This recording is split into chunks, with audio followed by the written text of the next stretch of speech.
Hello everyone, I'm L to the W. If you're new to the channel, I'm a United States Army veteran. I'm an avid car enthusiast and a YouTube vlogger. I combine my love of cars, coffee, and life to make unique vlogs. So if that kind of interests you, please go ahead and consider hitting that subscribe button. Go ahead and smash that thumbs up. Right now, currently on the channel, I have a 1991 Z28 that we're working on. We're doing a lot of modifications and all that, so you might want to go ahead and hit subscribe if you're into modifying cars and that. But today, we are here to do a review of the Auxbeam LED headlight system. And I'm going to be installing that in my 2017 Chevy Cruze. This is my daily driver. This is something that takes me everywhere, and it is the Premier Edition, and it came with projector beam headlights in the front. And for some reason, GM didn't see a need to go ahead and make that an HID system, and it is horrible. These lights do not put out a lot of light at all, and I've been looking for something to upgrade to give me good quality light, something to make it safe for me to go down the road without blinding people. And that's the most critical thing. I'm not into having a certain color headlight like a lot of people. I'm not into blue headlights or hyper white. I want me to be safe and everybody else to be safe, and I'm pretty sure you do too. That's why you're here watching this. We're not here to put out a certain kind of color. We want to make sure that our headlights are working properly, so they put out the right kind of light so we can see where we're going. It's no point having these bright headlights that are lighting up the trees and blinding people, and they're not even putting down light on the road. I swear, watch some people when they had these blue lights. There's no light in front of their car. So we could do an HID kit in this car. The problem is you have to understand the kind of way that the lights work. The reflectors and stuff inside lights are designed to work with the wavelength and frequency of light put out. If you put a HID in a halogen projector, it's going to scatter everywhere and go crazy. That's where the LEDs work to replace a halogen. Basically, if you look at a halogen bulb, you'll get a big glass capsule, and there's a spiral in the middle. That spiral is what heats up and gives you the light. The LEDs mimic that by using two LEDs, and they place them the same depth. So if the halogen bulb was up higher or down lower, the LEDs would be there. So what that does is it mimics what the halogen bulb does, where the light is being created in the halogen. So that way your light pattern is not too high, not too low, and it doesn't scatter everywhere, and it focuses the beam where it needs to be, giving you a nice crisp light. So what we're going to do is we're going to wait for it to get a little bit dark. We're going to close the garage door over here. We're going to shine the factory lights on the door, and we're going to mark off where the lights are. Then we're going to install these and verify that these bulbs do in fact mimic the factory beam pattern, and we're not scattering light everywhere. I said this is going to be a review. If these are junk, I'm going to tell you. If these are great, I'm going to go ahead and recommend them. So let's go ahead and let it get a little bit dark, and we're going to go ahead and revisit this. Okay. As you can see here with the projector beams, you get a very crisp, very sharp cut off. You can see right around here is one spot, hot spot from the bulb, and one there, very powerful concentrated area, and you can see that nice clean line right there where the cutoff is. So these two hot spots, I'm going to go ahead and mark them off with the tape, and then that way we can replicate these areas later with the HID or the LED bulbs. So you can see now I had the tape right exactly over where the two beams hit, and we're just looking at a tiny bit of light that concentrates over there, but that's where our nice crisp line is. So now we're going to go ahead and install the bulbs, and we'll check for any differences. Okay, so things might seem a little bit different. We are now on this side of the driveway, but same concept applies. I put the tape down right where the hot spot of the headlights are going to be. Problem was, when you look up a 2017 Chevy Cruze Premier with projector beam headlights, it calls for a 90-12. And that's what Auxbeam sent me, and it's not their fault. I even verified it through other websites. It said 90-12. Problem is, when I took the bulb out of this car, it is in fact a 9005. So very graciously, Auxbeam has sent me another set of headlights so we can continue on with this test. So that's why things appear a little bit different, and that's why now the bulbs that you see are a little bit different looking. So show you how to get these out. This will help if you have a Cruze. If you have any other car, follow your owner's manual guide for removing your headlight bulbs. Just some advice: if you have a Cruze, pull your headlights out first. So here what we need to do is pull this little tab back and remove the windshield washer jug. And we have what's called a dust cap that we need to spin out of the way.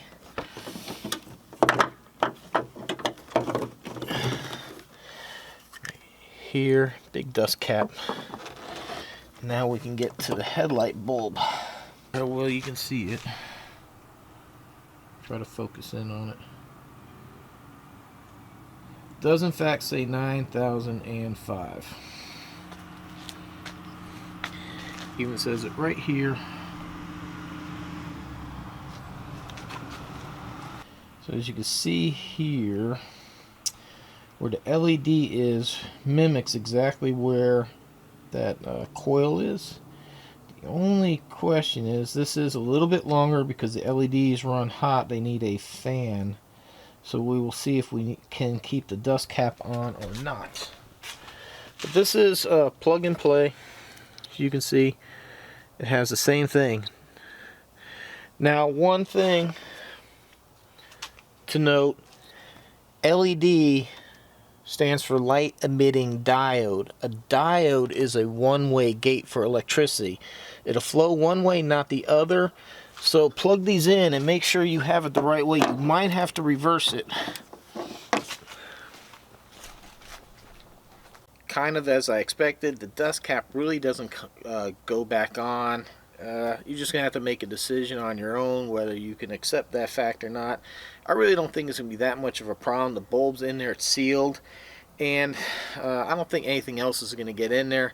I think pretty much if you're going to ever wash down your engine, you probably need to make sure you don't splash into there or you wrap that up. But right now what I'm going to do is turn it on with just one LED light on. We're going to come back at nighttime and drive the car and show a difference with one each.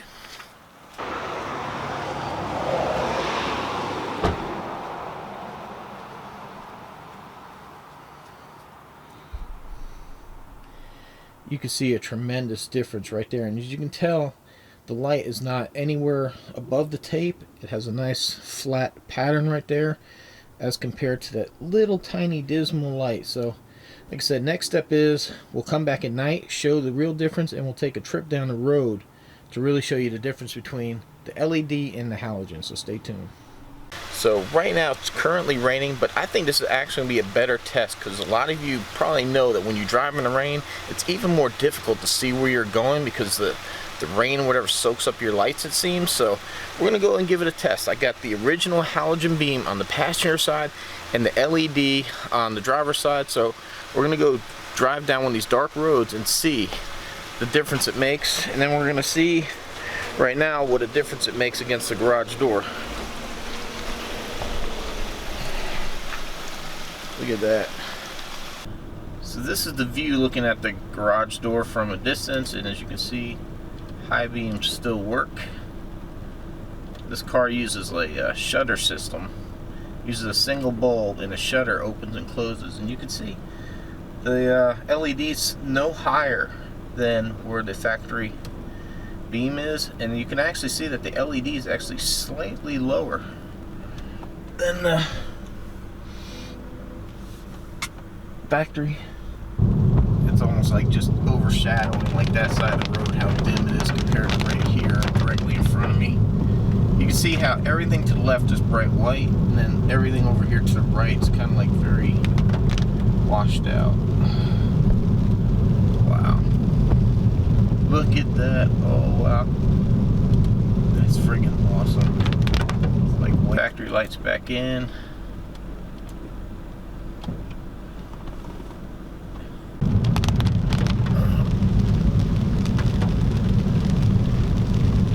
So unfortunately the camera's making this look a whole lot brighter than what it appears to my eyes.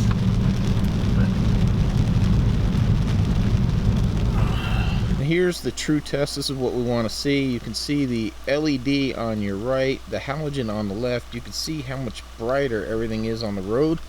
But the most important thing is, for me standing here, is, are the headlights bright and are they blinding me? And I'd have to say no. It doesn't appear to be.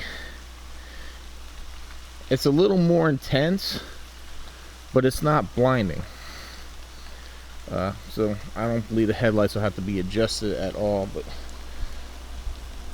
there you go, side by side pattern on a wet road. You can see how much further the LED comes out and wraps around past the halogen cutoffs there. The LED keeps on going. So this is definitely a good test out here. But look at that, so much nicer looking. But it's actually just nice and safer to be able to see where you're going. I'm had an accident hitting a deer. If I would have had better headlights, I probably could have seen it. Yeah, look at that. Look at that pattern.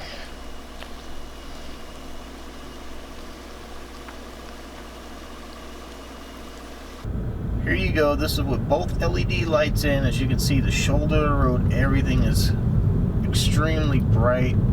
Look at how bright the high beams are. And yeah, this is what it looks like with both LED lights in. So far, I'm very happy with this. This is like so much a way bigger improvement than the old halogens. So real quick tutorial, if you're doing this on a Cruze, on the driver's side you have your washer bottle here. There is a clip that you're going to have to pull back to release. There's two O-rings here. You're going to have to wiggle this quite a bit to pull it, to get it to break free. They seal up pretty tight, but no problem. On the driver's side, this little air intake needs to come out. There's a tab right here. Push it in and then pull this whole thing up, and it easily comes out. There's one little tab right here on the ductwork that kind of gets in the way a little bit, but this whole thing easily slides out. I saw a video of some people trying to install some lights on one of these, and that was crazy in and of itself. And there, see, it's back in, not a problem.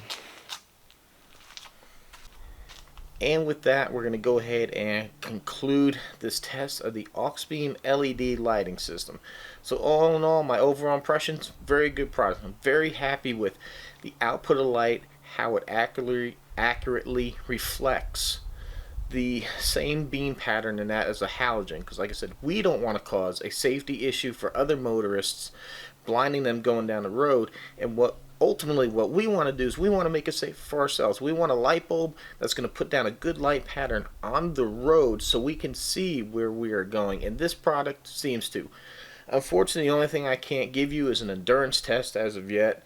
You have to subscribe for the channel. If I run into problems later on down the road, I'll discuss them later, but I have no long-term reports, but it does seem to be a very well made product. A lot of companies like this use like a Cree LED, which have been around forever, very reliable product. Like I said, it does seem to be very well made, very good. Just feels very good. So I don't think there's going to be a problem with this long term. Only problem with, and it's not only this brand, is that LEDs to put out this kind of power run hot, and they require cooling systems. So any manufacturer of LEDs has a fan network on the back, which does not allow you really to run the dust cap.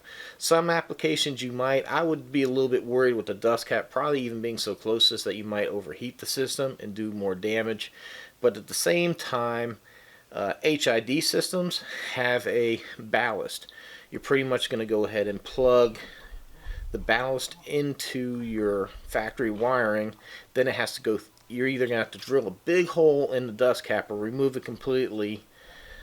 Then from the ballast goes to the HID bolt, so you're going to have two wires that are going to need to come in and out because there's no way to fit a HID ballast inside a housing. So like I said, HIDs are great. They work in certain applications, but for the most part, if you have a halogen type reflector beam, HIDs just seem to scatter. I mean, You might have good luck with it. It all depends on the car. I had a Chevy Malibu with projectors. I did a HID system in it, and I was being high beam so much I just took them out. It wasn't worth the headache, and it really wasn't reflecting the light pattern accurately. So it seems with the LEDs, with the way they mimic the halogen bulb, seems to resolve that. So I would highly recommend this.